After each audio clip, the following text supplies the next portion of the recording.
Mtazamaji, karibu Goti TV Online kwa habari za kisiasa, michezo na burudani.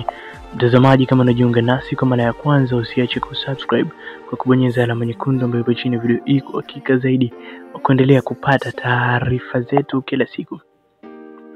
Ibrahim Traore anaendelea kutikisa Afrika kwa kufanya maendeleo makubwa katika nchi yake Burkina Faso kwa haraka, lakini pia kwa kuendelea kuunganisha watu na mataifa mbalimbali, akifanya ziara kwenye mataifa mbalimbali kama Niger, Mali, Ghana na sehemu nyingine nyingi, ambapo wote wameonekana kuvutiwa na mitazamo yake ambayo anakuwa nayo. Lengo la Ibrahim Traore ni kutaka ushirikiano wa kikanda wa nchi za Afrika usiwe unategemea